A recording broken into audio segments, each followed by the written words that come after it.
Então, vamos começar mais um encontro nosso Farol, como de costume, às terças-feiras, 20 horas. Hoje, de uma maneira diferente, aqui nesse vídeo que estamos colocando no YouTube, para que vocês possam acompanhar de maneira sequenciada. E gostaríamos de dar continuidade àquela formação que nós temos, né, todas as semanas, sobre o catecismo, uma catequese continuada e também despretensiosa quanto ao prazo, para que nós possamos semanalmente também tratar desses assuntos com tranquilidade, com dúvidas que vão surgindo eventualmente e também com assuntos que surgem com alguma relevância. Por exemplo, agora estamos próximos ao Natal, ao Advento, então é possível tratar desses temas com mais fluidez, desde que a gente não esteja amarrado ao texto do catecismo. É isso que a gente se propõe aqui na nossa catequese Farol. Como de costume, faremos a oração e também uma pequena meditação da palavra de Deus hoje. Em nome do Pai, do Filho e do Espírito Santo. Amém. Vinde, Espírito Santo, enchei os corações dos vossos fiéis e acendei neles o fogo do vosso amor. Enviai, Senhor, o vosso Espírito, e tudo será criado, e renovareis a face da terra. Oremos, ó Deus, que instruíste os corações dos vossos fiéis com a luz do Espírito Santo. Fazei que apreciemos retamente todas as coisas, segundo o mesmo Espírito, e gozemos sempre de suas consolações, por Cristo nosso Senhor. Amém. Debaixo da vossa proteção nos refugiamos, Santa Mãe de Deus. Não desprezeis as nossas súplicas em nossas necessidades, mas livrai-nos sempre de todos os perigos, ó Virgem gloriosa e bendita. Amém. Que o auxílio divino permaneça sempre conosco, em nome do Pai, do Filho e do Espírito Santo. Amém. Então, como de costume, vamos iniciar com a leitura do Evangelho do dia de hoje. Naquele tempo, Jesus tinha entrado em Jericó e estava atravessando a cidade. Havia ali um homem chamado Zaqueu, que era chefe dos cobradores de impostos e muito rico. Zaqueu procurava ver quem era Jesus, mas não conseguia, por causa da multidão, pois era muito baixo. Então ele correu à frente e subiu numa figueira para ver Jesus, que devia passar por ali. Quando Jesus chegou ao lugar, olhou para cima e disse: Zaqueu, desce depressa. Hoje eu devo ficar na tua casa. Ele desceu depressa e recebeu Jesus com alegria. Ao ver isso, todos começaram a murmurar, dizendo: Ele foi hospedar-se na casa de um pecador. Zaqueu ficou de pé e disse ao Senhor: Senhor, eu dou a metade dos meus bens aos pobres, e se defraudei alguém, vou devolver 4 vezes mais. Jesus lhe disse: Hoje a salvação entrou nesta casa, porque também este homem é um filho de Abraão. Com efeito, o Filho do Homem veio procurar e salvar o que estava perdido. Nesse texto do Evangelho, é curioso a gente pensar nesse encontro de Jesus com Zaqueu, que na verdade é um encontro que ele faz diariamente com todos nós nas circunstâncias da vida. E curioso que no início do texto evangélico diz que Zaqueu queria ver Jesus, mas não conseguia porque a multidão o impedia. Ou seja, a multidão era quase que uma barreira que fazia com que Zaqueu não pudesse acessar Jesus. Às vezes muitas coisas acontecem também nas circunstâncias da nossa vida, de modo que nos impedem de alcançar Jesus, de tocá-lo, de compreendê-lo, de ter acesso a ele. Mas Zaqueu, impelido já por um amor, por uma graça que o movia, aquilo que nós chamamos na teologia de graça suficiente, que o impulsiona a buscar e conhecer a Deus. Então Zaqueu, sabendo isso e percebendo isso, transpõe a barreira da multidão, se adianta, vai à frente, sobe em uma árvore de figueira, muito representativo no Novo Testamento, porque para o evangelista São João, que não é o de hoje, que é São Lucas, mas para o homem bíblico e São João especificamente, a figueira é também a árvore que representa a lei, que representa a manifestação de Deus através das normas que nós conhecemos. Então Zaqueu sobe na árvore da lei, sobe na árvore do encontro com Deus, porque a lei foi dada por Deus, a lei divina, a lei natural, etc. E a partir disso, Deus olha para Zaqueu, como se Zaqueu se enquadrasse numa lógica que Deus mesmo colocou para um encontro sadio entre ele e o coração de Zaqueu. Como se Deus tivesse preparado, do mesmo jeito que preparou a lei para o povo do Antigo Testamento e do Novo, preparou aquela árvore para estar ali diante do seu caminho e encontrar-se com Zaqueu. Zaqueu se adianta, porque o amor é veloz. Esse desejo de encontrar com Jesus é um desejo de amor, que faz com que Zaqueu se adiante e suba numa árvore para encontrá-lo. Chegando nessa árvore, Zaqueu fita Jesus, que o olha assim que chega debaixo da árvore. Zaqueu, desce depressa, hoje eu estarei contigo, hoje eu irei à tua casa. A casa, para todos nós, é o nosso coração, a casa onde Deus habita. A Trindade, desde o nosso batismo, mora na nossa existência, mora na nossa alma. Então todos nós somos de alguma forma Zaqueu também. E Zaqueu ao ter o encontro com Cristo, modifica o rumo da sua vida. Muda totalmente os caminhos. A partir disso, ele que era cobrador de impostos, que tinha o costume de defraudar as pessoas para o que sobrasse do recolhimento dos impostos, lucrar em cima disso, ele passa a ter uma mentalidade justa, porque encontrou com a própria justiça. E a justiça faz com que ele, a partir de então, devolva aquilo que defraudou e não roube mais. O encontro com Jesus modifica também as nossas vidas, que a partir do momento que o conhecemos, vamos modificando as pequenas imperfeições do nosso dia a dia. Então esse encontro com Zaqueu é muito significativo para todos nós hoje. Interessante também lembrarmos que o evangelho de hoje, embora seja o evangelho do dia, também é uma memória dos santos Roque Gonzalez, Afonso Rodrigues e João de Castilho. São mártires que vieram aqui para a América e foram mortos por índios. Eles deixaram suas pátrias e vieram aqui para evangelizar os índios.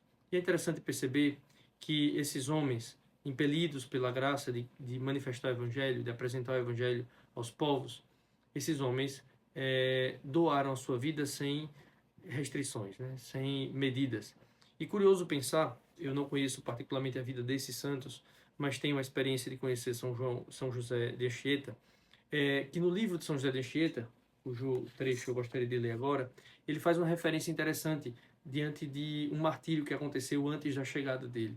Alguns índios traíram os jesuítas, dizendo que estavam aceitando a palavra de Deus que estava sendo transmitida por eles, e depois esses índios esperaram que os jesuítas baixassem a guarda e flecharam esses jesuítas, que foram assassinados e foram martirizados. Diante disso, que para nós parecia uma tragédia, diante disso que para nós nos recorda uma frustração de uma evangelização mal sucedida, José de Anchieta faz uma observação curiosa. Ele diz assim: a nós outros, muita consolação nos causou sua morte e pedimos outra semelhante ao Senhor. E agora cremos que quer fundar aqui sua igreja, pois lavra pedras desta maneira para o fundamento. Veja, José de Anchieta entendeu como os missionários daquele tempo entendiam que quando numa evangelização se apresentavam dificuldades, e nesse caso a dificuldade foi com a própria vida mesmo, que os missionários enfrentaram, encontraram, isso é um sinal de que o mal não está satisfeito, que o mal não está feliz com aquela ação missionária. E a partir disso, então Deus quer mesmo que esses missionários doem a vida e se sacrifiquem nesse local. Acontecem assim também, né? Pequenas resistências na nossa vida quando nós queremos modificar ou alterar alguma circunstância que o Senhor nos pede. Pois bem, se aconteceu com Zaqueu há 2000 anos atrás, se aconteceu com os mártires de hoje, Roque Gonzalez, Afonso Rodrigues e João de Castilho, há quase 500 anos atrás, também acontece conosco no nosso dia a dia. É isso que nos deve chamar a atenção para que nós não nos deixemos levar por essas circunstâncias que dificultam o nosso encontro com Deus e o nosso serviço de apostolado. Pois bem, como de costume, depois dessa introdução do Evangelho, com uma meditação simples do Evangelho, eu queria falar para vocês, seguindo as explicações que nós temos feito do Catecismo, a partir do parágrafo 198, no primeiro capítulo que trata já do credo, né? Então nós já fizemos toda uma introdução do catecismo, a introdução mesma sobre o símbolo da fé, o símbolo dos apóstolos e o símbolo niceno-constantinopolitano. Então eu gostaria de falar já dos capítulos que tratam dos textos, dos temas, das frases, das fórmulas de fé, da fórmula apostólica e da fórmula niceno-constantinopolitana. No início diz aqui: creio em Deus Pai. Isso é muito interessante de nós pensarmos, porque creio em Deus Pai Todo-Poderoso, Criador do céu e da terra, essa primeira parte do credo, que sintetiza essa parte da criação, essa lógica de que Deus mesmo provê, providencia, cuida das coisas que existem, porque Ele foi o Criador, Ele foi o artesão dessas coisas todas, como nós podemos ver no capítulo inicial do Gênesis, que diz que Deus modelou as coisas com sua mão, inclusive os seres humanos, Deus modelou como o barro da terra, como um artista faz, né, com todo cuidado, com todo esmero, com toda atenção. Então, isso que Deus fez mostra o seu zelo, o seu amor. Antigamente, os filósofos do século XVIII, XIX, eles começaram a racionalizar a existência de Deus de um modo a pensar Deus como uma força que criava as coisas, mas era imparcial, era indiferente a essas coisas. A isso se deu o nome, inclusive, de Deus dos filósofos. Significa dizer que, por algum momento, os filósofos pensaram assim: para que a equação da existência feche, é necessário que haja uma força criadora. Muito bem, essa força criadora existe, mas ela é impessoal, ela não se movimenta, ela não se impressiona com o homem, não se envolve com a sua necessidade de soluções dos problemas, é indiferente ao homem. Ou seja, que o homem seja bom ou mau, isso faz pouco caso à existência dessa força criadora. O cristianismo nunca aceitou esse tipo de pensamento. O cristianismo nunca aceitou essa fórmula a respeito de Deus, porque o Deus cristão é um Deus pessoal. O Deus cristão é aquele que se manifesta na relação entre o Pai e o Filho. E essa relação de tanta proximidade e de intimidade é uma relação que também nos alcança. Nós, pelo batismo somos colocados na fileira dos filhos de Deus. Deus só tem um filho, veremos mais adiante. Jesus é o filho unigênito de Deus, é o único filho de Deus. Mas pelo batismo nós entramos nessa filiação. Somos adotados como filhos no Filho, Jesus Cristo. Então, a partir disso, nós começamos o credo dizendo: creio em Deus Pai. Deus é Pai.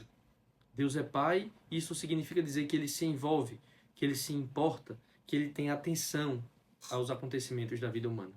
O Papa Bento XVI nos dizia: Deus valoriza as escolhas humanas. Ou seja, Deus dá importância à autonomia e à liberdade que os seres humanos possuem. E a partir dessa liberdade, dessa autonomia que os seres humanos possuem, as suas escolhas são cristalizadas na eternidade. É isso que o Papa Bento dizia. E de fato é isso que acontece. Deus, que é Pai, nos alcança nas nossas escolhas. Permite que nós as façamos e a partir disso também leva em consideração, leva a sério as nossas escolhas. É diferente de quando a gente é pequeno, imaturo, só a gente recordar aquelas brincadeiras de infância, quando tem os primos adolescentes e alguns primos mais jovens. Então, a gente diz assim: esse fulano é café com leite, né? Mesmo que ele seja descoberto na brincadeira de esconde-esconde, ele nunca vai contar, porque é café com leite. Ele é tão frágil em relação aos outros que ele não vai saber se esconder tão bem. Então ele não vai ser punido pelas escolhas que faz. Bom, isso é um pensamento que fragiliza o homem. Parece um pensamento muito generoso, mas é um pensamento que infantiliza o homem. Por isso que o mesmo Deus que é Pai também é justiça, também é um Pai verdadeiro. E sendo um Pai verdadeiro, é um Pai que leva a sério as nossas escolhas. Todo Pai verdadeiro cria os filhos na liberdade. Então nós somos filhos de Deus, mas somos filhos na liberdade. E essa liberdade que Deus nos concede a todos nós, seres humanos racionais e espirituais, ele o faz para que nós o amemos de todo o coração. Seria horrível se Deus colocasse um chip que nos programasse a amá-lo. Não, o amor não pode ser condicionado. O amor não exige essa amarra escravocrata, essa prisão, esse pertencimento doentio. O amor não permite esse tipo de relação. O amor é realizado na liberdade. Portas abertas, chaves jogadas fora. A gente permanece na casa de Deus se quiser. Se o coração estiver concorde com o coração de Deus. Então, a primeira expressão do credo: creio em Deus Pai. Deus é Pai. Sendo Deus Pai, ele não ignora as necessidades dos seus filhos. E ele mostrou isso no contato que ele tinha com Jesus Cristo. E Deus sendo Pai, que é uma revelação que Jesus Cristo nos traz, porque até então a gente pensava Deus como sendo um, mas Deus, apesar de ser um, não fere a sua unicidade, não fere a sua existência única por existir em três pessoas. Quando nós conhecemos isso em Jesus Cristo, entendemos de um modo mais bonito ainda, que Deus é um, mas Deus não é solidão. Deus é único, mas Deus não é sozinho. Deus é um e é amor, como disse São João na sua carta. Deus é amor. E Deus sendo amor, não permite-se a solidão. O amor não se permite a solidão. O amor exige que haja essa concordância, que haja essa relação, que haja essa dinâmica própria. E isso se manifesta nas três pessoas, Pai, Filho e Espírito Santo. Nós conhecemos as três pessoas trinitárias através de Jesus Cristo. Jesus Cristo nos ensinou que Deus era Pai. Jesus Cristo nos ensinou que Ele era Filho, a segunda pessoa da Santíssima Trindade. Jesus Cristo nos ensinou que o Espírito Santo Paráclito, que procede do Pai e do Filho, é o amor que existe entre eles e que se manifesta em cada um de nós, a partir dos sacramentos que recebemos, a partir das graças que recebemos, a partir dos sinais mesmos que nós percebemos na nossa vida e na nossa existência.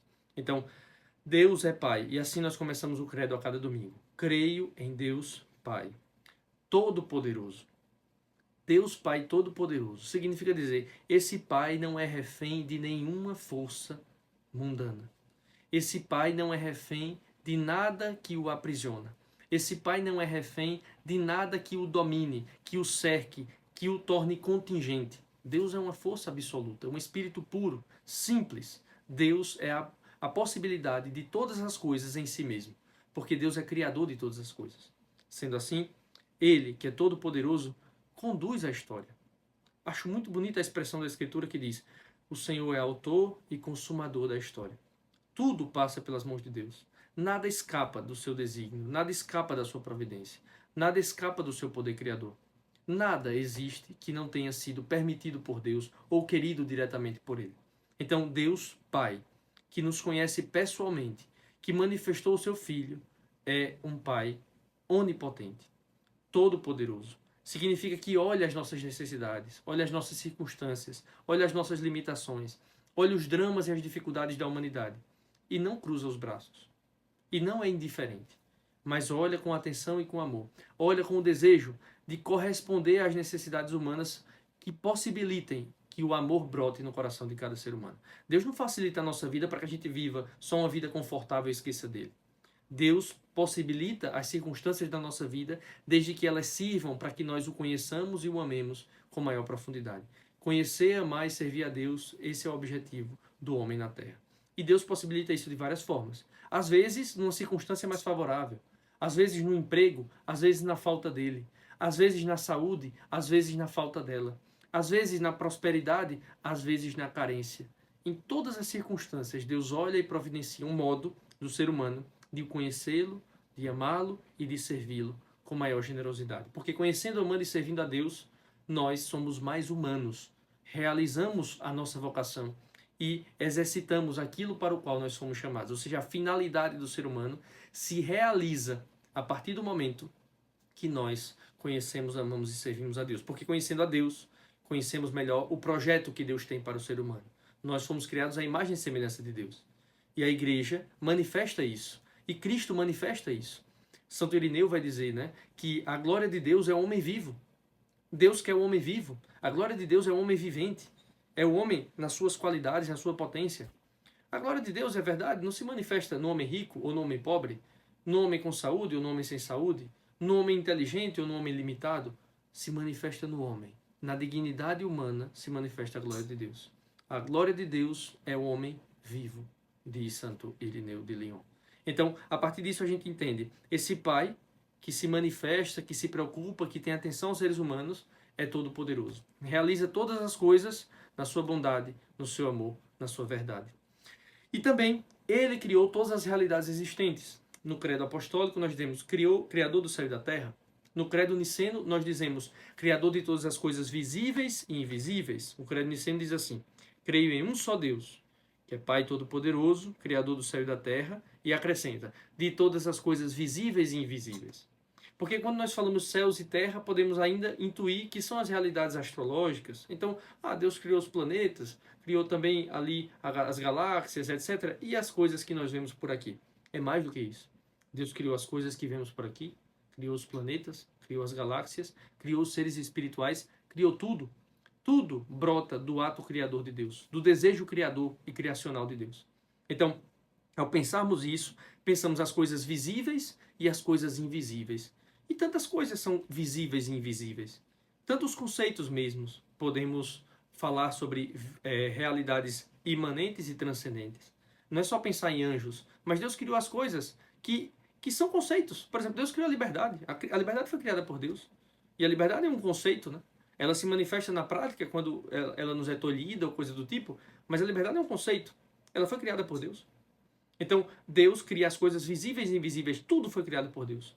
Os anjos, também os demônios, que foram criados bons, porque tudo foi criado por Deus de uma maneira boa, e a partir da bondade de Deus, as coisas que se afastaram dele se tornaram prejudiciais a si mesmas, e depois, posteriormente, a criação de Deus. Quando nós somos maus, não é que nós somos uma afronta a Deus. Ninguém afronta Deus. Ninguém afronta Deus. Quando nós somos maus, nós afrontamos a própria finalidade da nossa existência. Quando nós nos afastamos de Deus, nós nos prejudicamos. Fazemos mal a nós mesmos. E depois, fazemos mal àqueles que estão em volta. Então, Deus é criador de todas as coisas visíveis e invisíveis. Isso significa dizer que nada do que existe escapa da bondade e da onipotência de Deus. Na filosofia, nós dizemos, inclusive, o seguinte: para que as coisas existam, elas precisam ser sustentadas por um ser existente, pré-existente, que mantém todas elas. Então, é como se, imagine, da minha cabeça brotassem várias ideias. Para que essas ideias permanecessem existentes, eu precisaria continuar pensando nelas. Elas brotaram de mim, eu as mantenho na existência. Isso acontece com Deus. Deus nos pensou, Deus nos quis. E Deus pensou e nos quis de uma maneira tão responsável que ele não aceita nem tirar um cochilo. Ele permanece no pensamento daquilo que ele criou. Deus sustenta todas as coisas com o seu pensamento, com a sua existência. A existência de Deus, que é uma existência primária, sustenta todas as outras existências secundárias. Quando a gente estuda metafísica, em filosofia, a gente entende isso com mais facilidade. A existência do ser primeiro, que é Deus, sustenta as outras existências. Por isso que a gente olha para a criação, olha para a nossa própria vida e diz assim, meu Deus, o que é que eu tenho que eu não recebi de Deus? O que é que eu tenho que eu não tenha recebido, como disse o apóstolo Paulo? Tudo que nós temos, recebemos dele. Tudo que nós temos, recebemos de presente, de dom, de graça. E Deus que dá de graça é a própria graça. Então Deus, onipotente, todo-poderoso, Pai, Criador das coisas visíveis e invisíveis, é a própria graça, que se manifesta no mundo, que se manifesta na nossa vida, que se manifesta nos acontecimentos da nossa vida. Deus, Pai, todo-poderoso. E a partir disso a gente vai entendendo a grandeza dessa relação. O Catecismo vai dizer, no número 200, a confissão da unicidade de Deus, que tem sua raiz na revelação divina da Antiga Aliança, é inseparável da confissão da existência de Deus e igualmente fundamental. Deus é único, só existe um Deus. E essa lógica de que só existe um Deus faz com que todas as coisas que existam brotem dele. Por isso que eu disse, ele é a existência principal, ele é o ser principal. E ele sendo o ser primeiro, todas as coisas vêm dele. No Antigo Testamento, havia essa descoberta de um Deus único, porque com o afastamento de Deus, as relações humanas foram sendo criadas como relações supersticiosas. Então os povos que existiam, eles fabricavam seus próprios deuses. Às vezes atribuíam divindade às forças da natureza, tentavam fazer uma explicação cosmogônica a partir de elementos naturais ou lendas mitológicas. E quando todas essas populações politeístas, de alguma forma, tiveram a experiência do contato com Abraão, ou com a ideia de Abraão, de um Deus único, elas acharam estranho, olha, Abraão está dizendo aí que tem um Deus único. Que história é essa, né? Então os povos vizinhos acharam estranho. O próprio Abraão, ao ouvir Deus falar, também se questionou, nossa, que interessante, existe um Deus único. E Abraão começou a valorizar esse Deus como sendo um Deus maior do que os deuses politeístas, ou seja, das nações politeístas, os muitos deuses das nações. Ele pensava, esse Deus que se relacionou comigo é um Deus que é superior a essas populações. A isso nós chamamos de enoteísmo. Então a migração do politeísmo para o monoteísmo passa por um período de transição chamado enoteísmo. Abraão, a princípio, não pensava que todos os deuses eram falsos. Ele pensava que o dele era maior. E rapidamente essa ideia vai se configurando. Mas se o meu é único, é mais poderoso que os outros, é mais fiel que os outros, é mais importante que os outros, então, na verdade, os outros são falsos, né? Os outros são ídolos. Sendo os outros ídolos, então, o meu é o único verdadeiro. E assim surge, de fato, o monoteísmo, né? A ideia de que só um Deus é capaz de criar todas as coisas. E é como se dele brotassem todas as coisas existentes. Isso daí é facilmente percebido na própria filosofia. Aristóteles vai falar de um motor imóvel que pressiona, impulsiona as coisas sem se mover. Todas as coisas têm uma causa, todas as coisas foram impulsionadas por algo, mas para que isso não seja um ciclo vicioso, é preciso que haja uma primeira força. Um motor imóvel, que impulsione as coisas sem ser movido. Que seja causa das coisas sem ter sido causado. Isso é Deus. E Deus se manifestou não só a partir da inteligência humana, nas questões filosóficas, mas se manifestou mesmo em Jesus Cristo. Jesus é a manifestação do coração de Deus. Então nós sabemos que Deus não é só um motor imóvel, como pensava Aristóteles. Ele tem um nome, ele tem uma face, ele tem uma lógica interna que se revelou e se revelou se manifestando ao homem de maneira natural, a partir da inteligência humana, mas através da graça. Jesus Cristo vem potencializar a inteligência humana natural. Esse naturalismo que existia antes da revelação cristã se potencializa muito com a revelação de Jesus Cristo e com a sua graça. Então Deus é único, mas essa unicidade de Deus não impede que ele seja essa dinâmica própria que é a Trindade. E o Deus cristão é a Trindade. O Deus cristão é a Trindade. Quando nós falamos de Deus cristão, não estamos falando só de Jesus Cristo. Estamos falando de Deus Trindade. Pai, Filho e Espírito Santo. No que os judeus acreditam? Em Deus. No que os muçulmanos acreditam? Em Alá. No que os cristãos acreditam? Os cristãos acreditam na Trindade. Pai, Filho e Espírito Santo. Jesus é a segunda pessoa da Santíssima Trindade, que manifestou o coração do Pai e foi um impulso para que nós recebêssemos o Espírito Santo que dele e do Pai procede. Tá certo? Então, o catecismo vai enfatizar isso. Deus, sendo Trindade, ele não fere aí, não macula aí a sua unicidade. Deus é único. É o único Deus. Mas que, sendo único, repito, não é solidão. É dinâmica de amor, como disse São João. Deus é amor. O número 202 vai dizer do catecismo: Jesus mesmo confirma que Deus é o único Senhor e que é preciso amá-lo de todo o coração, com toda a alma, com todo o espírito, com todas as forças. Ao mesmo tempo, dá a entender que ele mesmo é o Senhor. Confessar que Jesus é o Senhor é o específico da fé cristã. Então, nós acreditamos que Jesus é o Senhor com o Pai e o Espírito Santo. Percebam todas as orações que terminam na missa. Por nosso Senhor Jesus Cristo, vosso Filho, na unidade do Espírito Santo. Né? A doxologia, quando termina, por Cristo, com Cristo, em Cristo, a vós, Deus Pai Todo-Poderoso, na unidade do Espírito Santo, toda honra e toda glória, pelos séculos dos séculos. Amém. Então, toda a relação oracional da igreja é uma oração trinitária. O Pai, do qual procede a criação, digamos assim, do qual tem propriedade a criação, nós pensamos assim quando falamos em termos teológicos, né, que cada pessoa trinitária se apropria de uma função. Então, o Pai é criador, o Filho é salvador, o Espírito é santificador. Claro, Deus age na sua trindade, Deus age de maneira trinitária.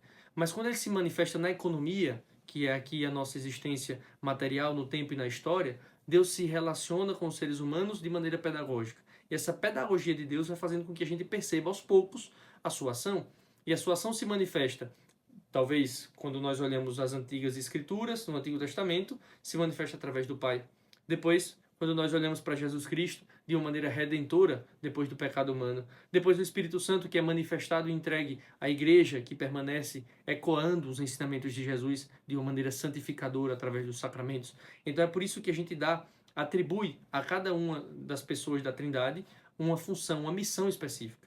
Mas essa missão das pessoas da Trindade, digamos assim, esses atributos que fazem com que cada pessoa da Trindade tenha a sua particularidade na sua história, na sua manifestação na história da criação, de alguma forma isso não macula a ação trinitária de Deus. Isso é possível perceber que o Pai tem tudo em comum com o Filho, exceto a paternidade, só a paternidade do Pai.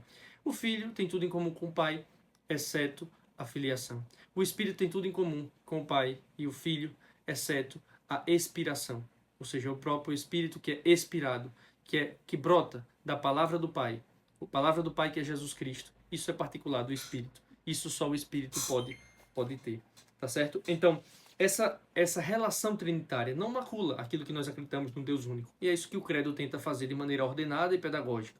Então, todas as vezes que nós vamos à missa aos domingos, rezamos o credo, de maneira a deixar claro, um só Deus, mas esse um só Deus se manifesta em três pessoas. E aqui é o centro, é o cerne, é o núcleo da existência trinitária, da existência da nossa fé cristã. Primeiro, no credo, nós manifestamos as três pessoas da Trindade. Depois, como isso se relaciona com o mundo, com a igreja, com os seres humanos, né? E aí são desdobramentos da existência desse Deus que age e que atua na história.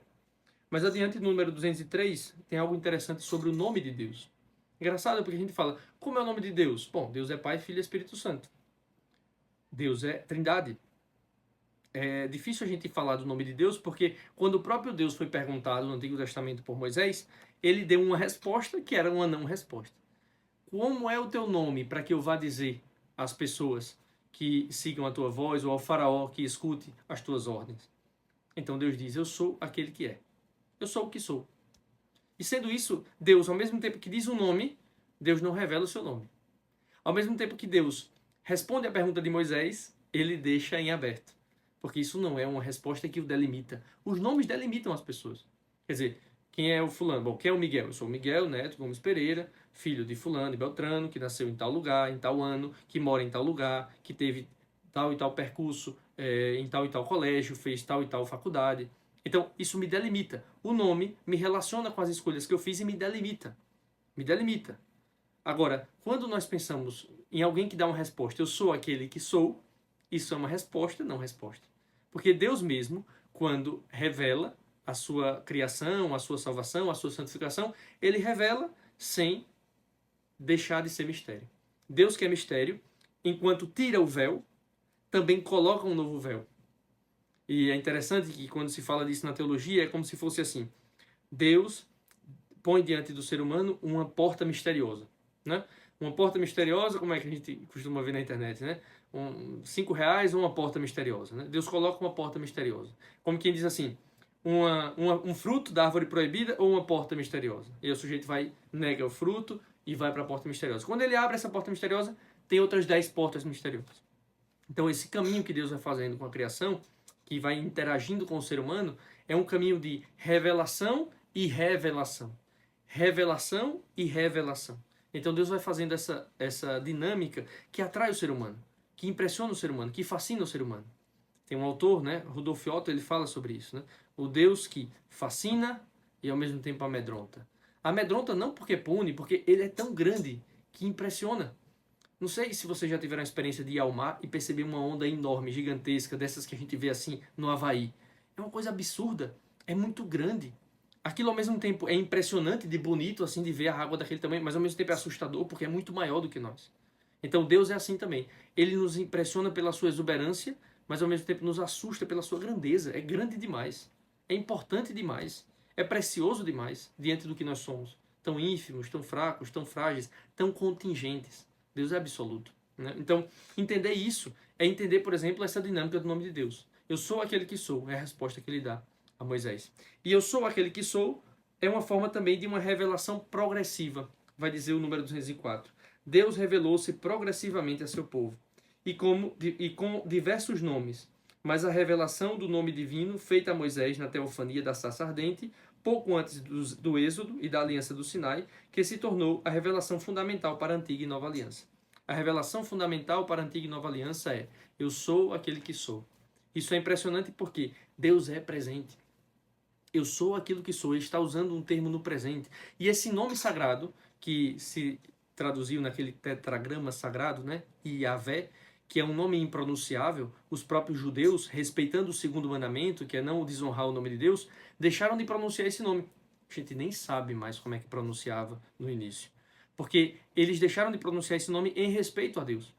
Inclusive na nossa liturgia, né, não pode ter nenhuma música que fale o Senhor Javé ou coisa do tipo em respeito aos judeus. Os papas pediram, escreveram documentos proibindo que nossas liturgias tivessem músicas que fizessem referência ao termo Javé, que hoje se traduz de tanto jeito, Jeová, etc., mas não importa. Esse tetragrama sagrado deve ser substituído sempre por Senhor. Tamanha é a grandeza de Deus onipotente e todo-poderoso. Deus que é Pai não tem um nome. Deus é Pai. Deus que é Pai não tem um nome. Ele é Filho. É Jesus, se manifestou historicamente Jesus. Mas eternamente na Trindade é o Filho. É a segunda pessoa da Santíssima Trindade. Deus é Espírito Santo e a gente pode chamar de várias coisas. Paráclito, brisa, tanta coisa. Mas o Espírito Santo é a terceira pessoa da Santíssima Trindade. É aquilo que compõe a dinâmica trinitária. O que importa é que eles, ao mesmo tempo, são um e são a vivacidade divina que se manifesta nessa dinâmica trinitária. O catecismo também vai dizer, né? Deus é vivo. Ele se manifesta a Moisés numa sarça que queima e não se consome. Imagina algo que queima e não se consome. Vocês imaginam uma fogueira que queima e não se consome? Não existe. A fogueira precisa de lenha nova, precisa ser atiçada, né? Deus é uma fogueira que queima e não se consome, como estática. E as coisas estáticas que nós vemos assim são coisas artificiais. Nada que a gente conhece é natural, que queima e não se consome.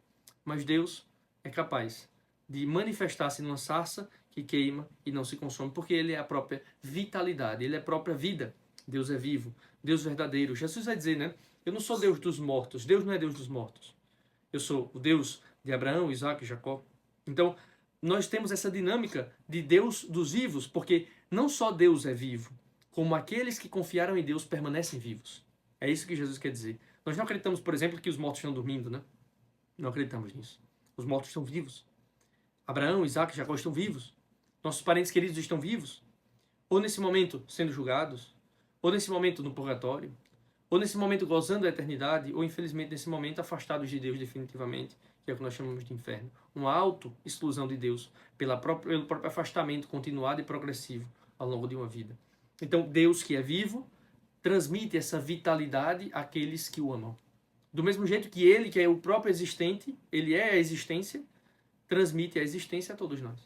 Então Deus, que é o ser primeiro, transmite o seu ser existente a nós, também, que é a vida por excelência, nos transmite a vida e não permite que a nossa vida pereça. Nas mãos de Deus está a nossa vida e por isso nós existimos eternamente. Interessante vermos também o parágrafo 206, que diz assim, sobre esse texto ainda, né? Eu sou aquele que é, eu sou aquele que sou, ou também eu sou quem sou. Deus declara quem ele é e com que nome se deve chamá-lo. Esse nome divino é misterioso como Deus é mistério. Então esse nome encerra aquilo que Deus mesmo é. Ou seja, parece que Deus não se revelou, mas se revelou. É que ele é mistério mesmo. Se revelou, é porque é difícil de compreender a partir da nossa inteligência limitada. Se revelou, é porque ele esgota a nossa capacidade de contenção. Imagina, alguém que olha para o sol. Essa pessoa que olha para o sol fica encandeada. Não é porque o sol, e pode até cegar, né? Mas não é porque o sol não tem a luz que nós ficamos cegos. É porque a luz dele é excessiva. É porque o sol tem muita luz. E o nosso olho é limitado à capacidade de absorver essa luz. Por isso nos cega.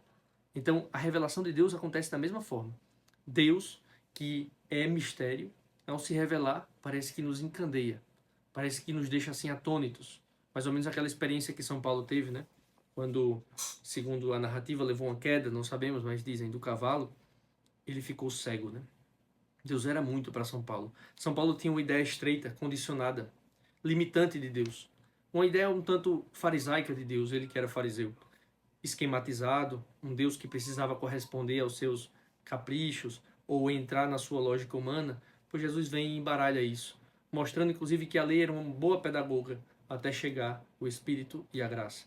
A partir disso, o próprio São Paulo tem essa experiência com Deus, cai do cavalo, como costumamos dizer, e a partir disso percebe que Deus ultrapassa todas as realidades. Escreve coisas tão bonitas sobre Deus, porque percebe que Deus é superior, é muito maior do que aquilo que ele imaginava. Ele mesmo vai dizer, né? O que os olhos...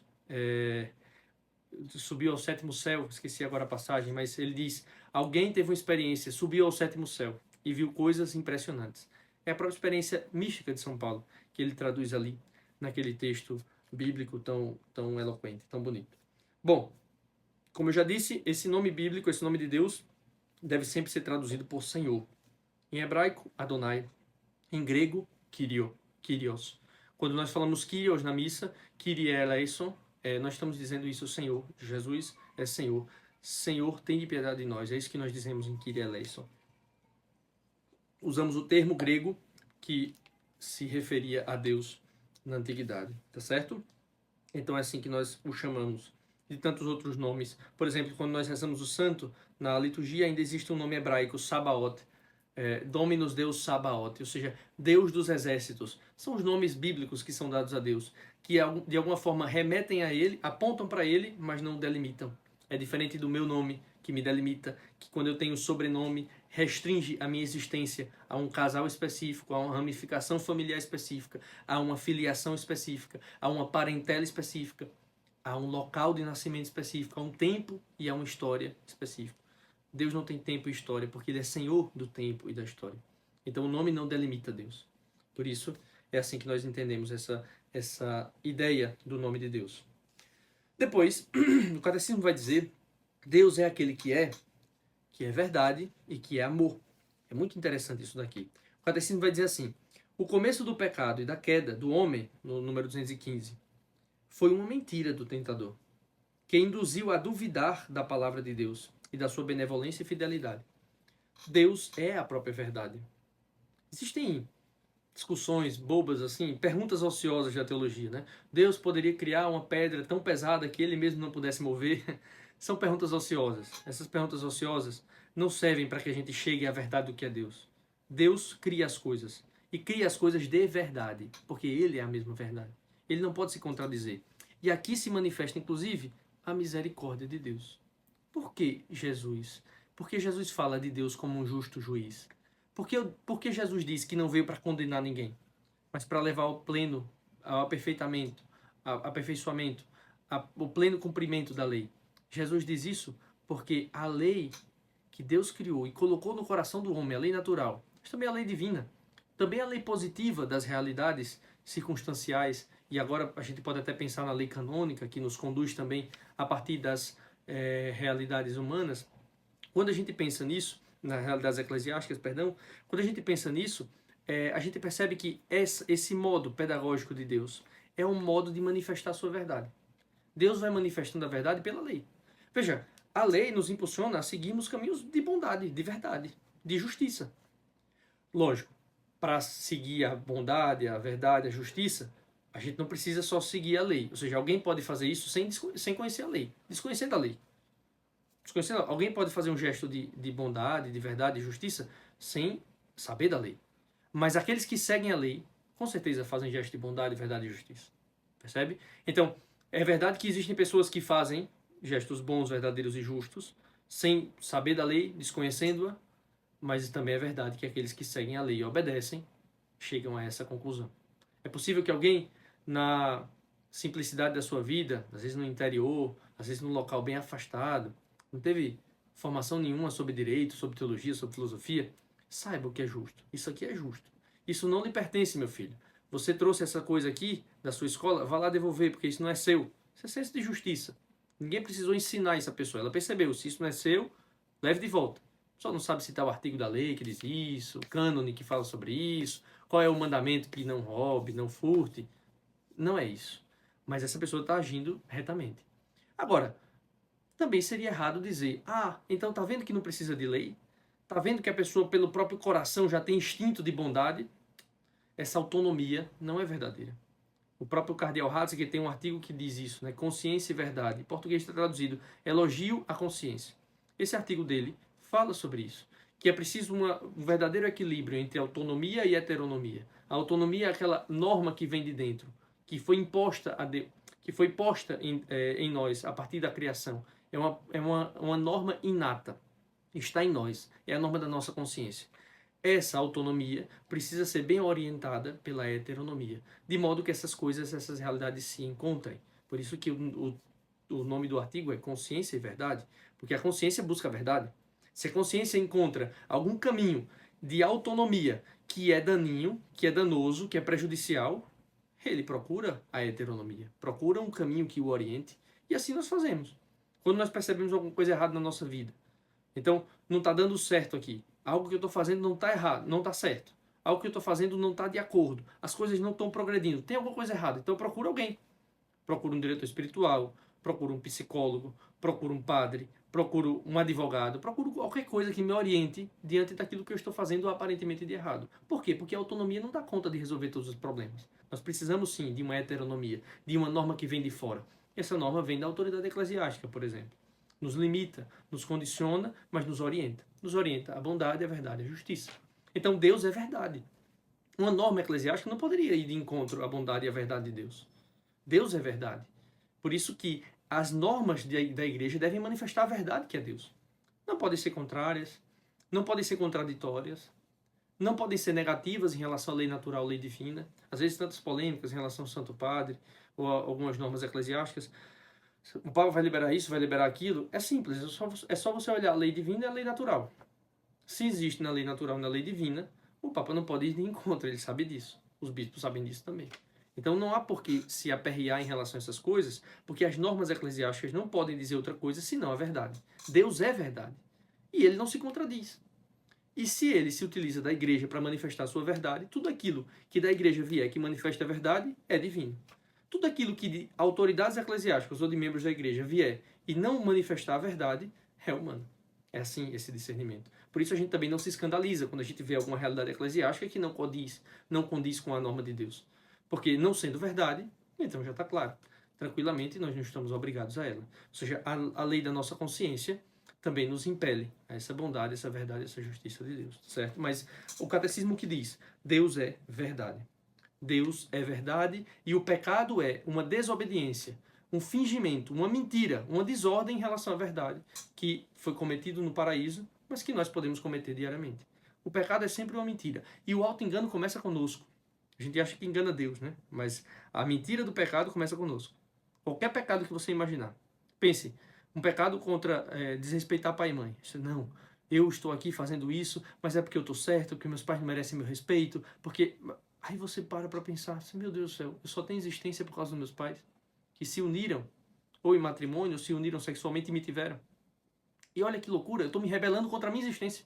Estou me rebelando contra a ramificação da minha existência, contra a origem da minha existência. Veja que absurdo. Então, a realidade mesmo se impõe para mostrar. Isso que você está pensando é mentira. Você não pode se rebelar contra seus pais. Você pensa assim, ah não, eu tenho autonomia sexual, eu posso fazer o que eu quiser, eu posso viver desordenado, posso ter várias mulheres, posso viver no prostíbulo, posso fazer um monte de coisa. Pois é, depois você percebe, isso daí não te completa, isso não te realiza. Até humanamente, até naturalmente, isso não procede. Não faz sentido que você, por exemplo, tenha várias relações, não tenha filhos com nenhuma das pessoas, ou tenha filhos com todas elas, e ao mesmo tempo não esteja próximo para criar esses filhos, para cuidar. Veja, a realidade se impõe. É uma mentira que você está criando. Ah, eu sou dono do mundo aqui, eu estou lá, faço e acontece, porque eu tenho todas as propriedades do mundo, eu tenho todas as fazendas aqui em volta. Pois bem, você não tem condições de estar em todos esses lugares ao mesmo tempo. Certamente seus funcionários estão usufruindo bem mais que você dos seus carros, das suas fazendas, dos seus helicópteros, dos seus jatinhos. Estão usufruindo mais do que você. Você tem no papel. Depois você mesmo vai morrer. E essas coisas todas vão ficar para os seus herdeiros, seus descendentes, que não moveram uma palha para conquistar tudo isso. Isso que você acha que tem, essa autonomia toda, é mentira. Baixa essa bola. Isso não é verdade. Então Deus é aquele que nos orienta a partir das normas, das leis, dos mandamentos. É o mandamento que manifesta a verdade das coisas que faz com que nós amemos a Deus. E amemos a Deus de todo o coração. A caridade na verdade. A caridade, ela brota de um conhecimento verdadeiro da verdade. Conhecimento autêntico da verdade, genuíno da verdade. Isso daí, o Deus, que é Pai Todo-Poderoso, Criador de todas as coisas, visíveis e invisíveis, pode nos explicar e pode nos ensinar a partir do momento que nós nos relacionamos com Ele. Vai dizer também aqui que Deus é amor. Deus é amor. No número 219. O amor de Deus por Israel é comparado ao amor de um pai por seu filho. Veja, já tinha esse sinal no Antigo Testamento. Deus amava o povo de Israel como a filhos. E amando o povo de Israel como a filhos, depois queria preparando, a partir disso, queria preparar o coração dos seres humanos, do povo de Israel, para conhecer o coração do filho. Conhecer que Deus é Pai, exatamente porque Ele eternamente possui um filho. E que Jesus, quando manifestou a sua filiação, ama como um filho o Pai, porque eternamente é filho. E assim nós podemos aprender com Jesus, com o amor que brota dele, com o amor que brota do coração dele. Porque Deus é amor em si mesmo. Relaciona-se como amor. É amor. São João é ousado em dizer, Deus é amor. E esse amor manifesta-se no serviço, na doação. Jesus é a máxima manifestação de amor. Porque Jesus é aquele que anulou-se completamente. Se vocês forem ver a carta de São Paulo aos Filipenses, no capítulo 2, diz isso, né? Ele esvaziou-se daquilo que ele é para fazer a vontade do Pai e morrer numa cruz como um indigente. Morrer numa cruz porque esse era um meio de santificação que o Pai tinha elegido, tinha permitido, tinha autorizado.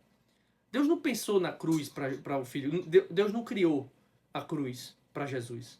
A cruz foi um instrumento humano. Os homens criaram a cruz. Mas Deus autorizou, permitiu que o seu Filho, a segunda pessoa da Santíssima Trindade, o Filho eternamente gerado e amado, morresse na cruz. Como um gesto de santificação, de salvação, de doação pelos outros. Por isso a gente entende. Quando a gente conhece a Deus, Deus revela o homem ao próprio homem. Isso vai dizer um dos documentos do Concílio Vaticano II.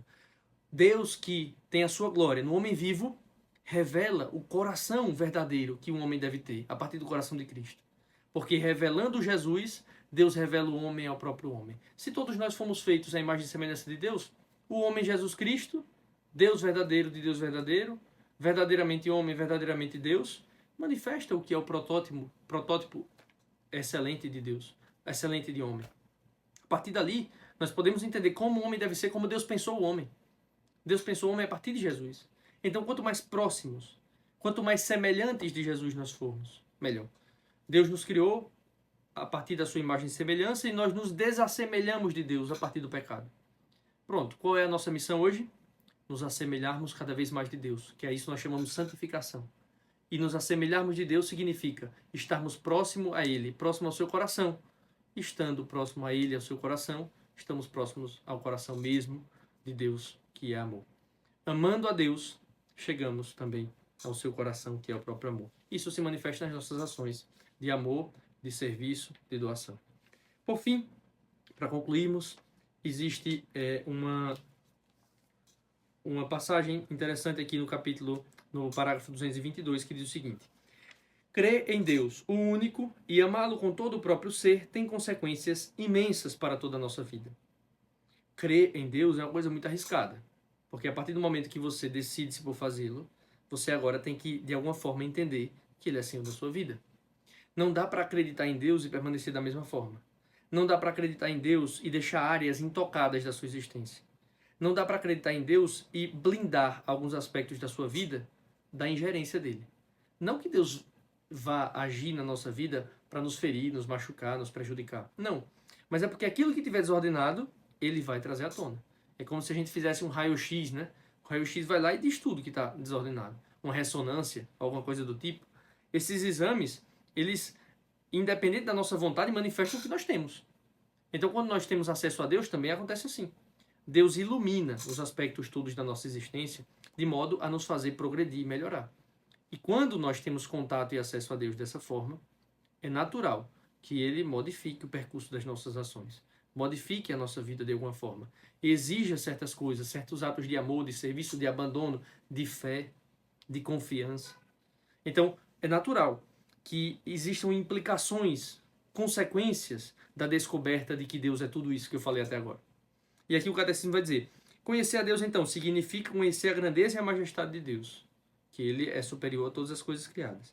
Significa viver em ação de graças, ou seja, agradecer por tudo que Ele fez. Que bom! Que bom que Deus olha e provê todas as realidades. Que bom que Deus permite que eu tenha vitórias e também me assiste quando eu tenho as derrotas.